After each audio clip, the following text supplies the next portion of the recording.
Greetings and welcome back to the Old Ways Rising Farm YouTube channel, where this morning I just want to think a little bit about the ideas of being zero waste, plastic free, make it don't buy it culture, moving forward and moving forward in a better way through the late stage capitalism world that we happen to live in.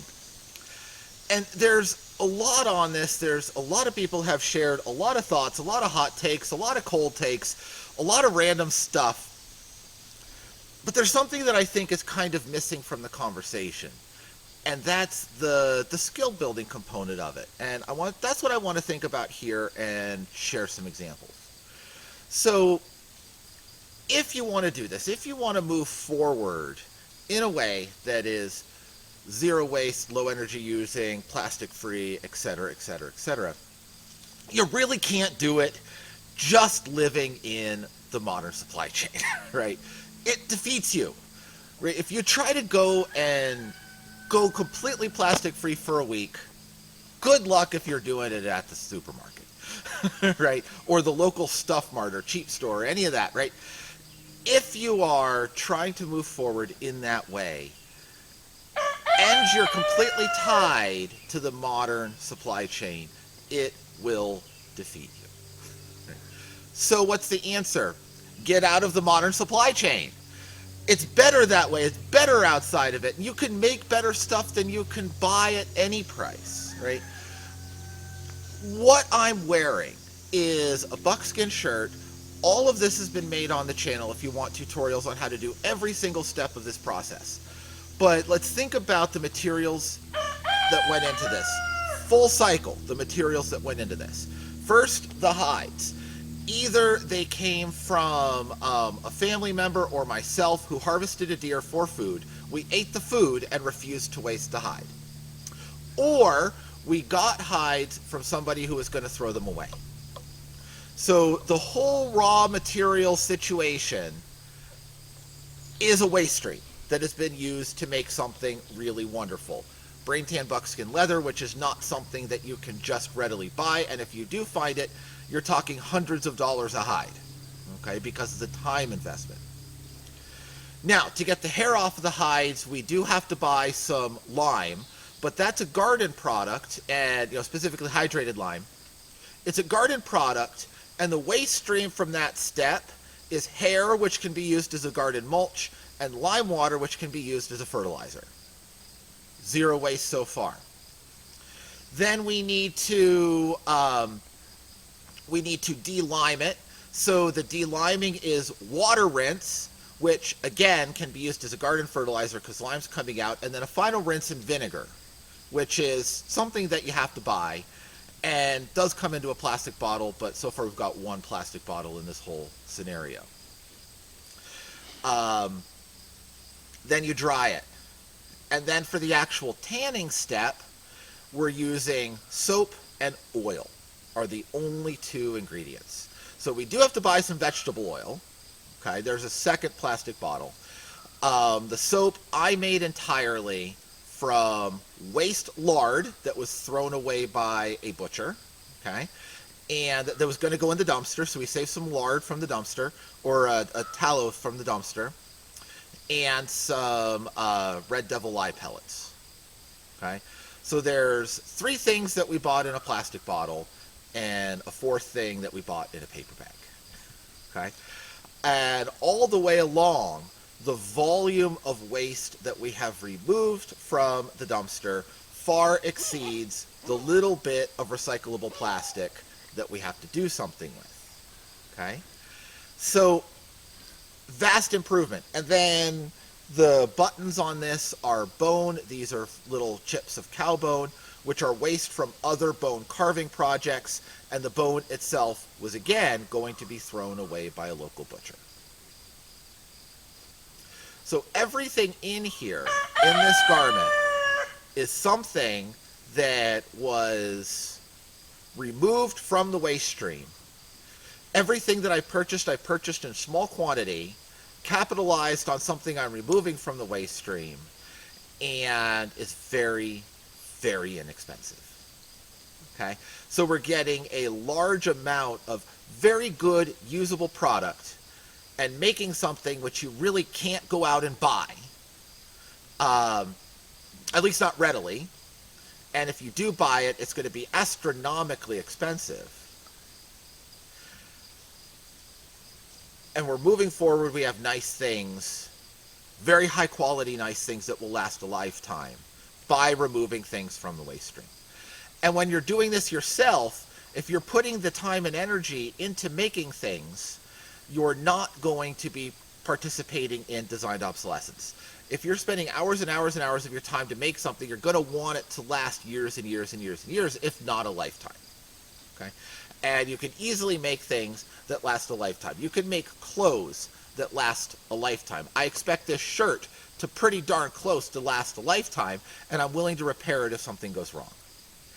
And since buckskin is a washable form of leather, it can be maintained, it can be washed, it can be cared for, and there's no reason that it shouldn't last half a lifetime to a lifetime.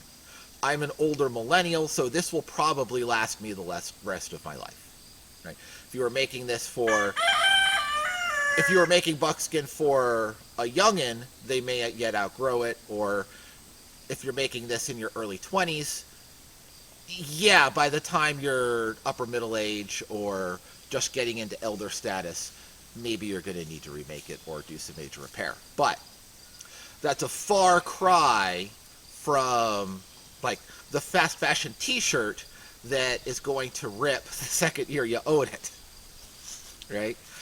And you can absolutely make better stuff than you can buy because you're not doing designed obsolescence. A large quantity of the stuff that we buy at the store is designed to last through the duration of the overpriced warranty and then fail very soon thereafter, so that you have to go buy more stuff. It's an endless cycle in which we are trapped. And we really are trapped in that cycle by the world in which we live until, and only until, we start to develop the skills to untrap ourselves. And that's kind of the take-home point of this video, and my little hot take on the zero waste general arena of thought is, in order to do it robustly and to really be successful, we have to develop the skills to extricate ourselves from the designed obsolescence supply chain. But you can do it.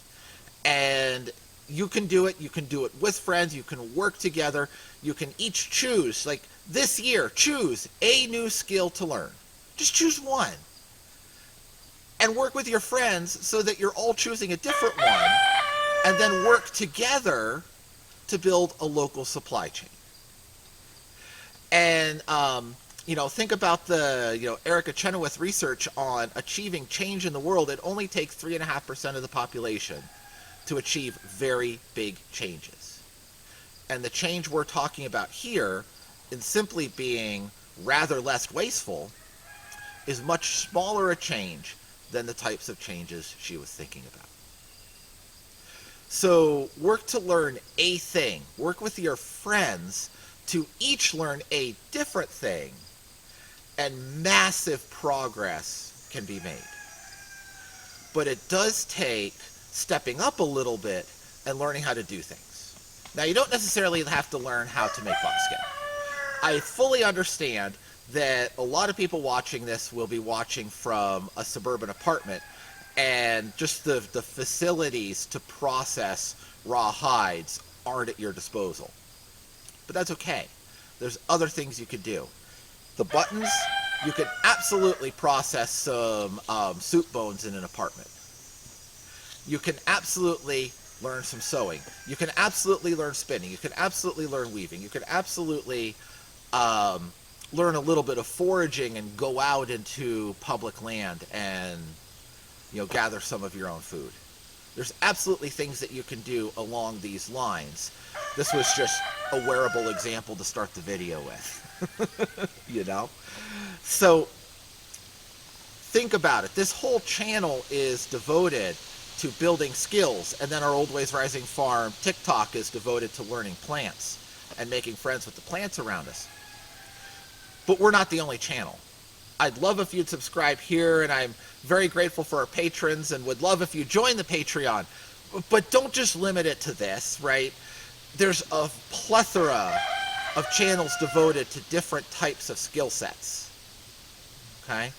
So we've done a lot of leather working, making, and sewing here, but there's other channels that are devoted to pattern drafting and sewing cloth.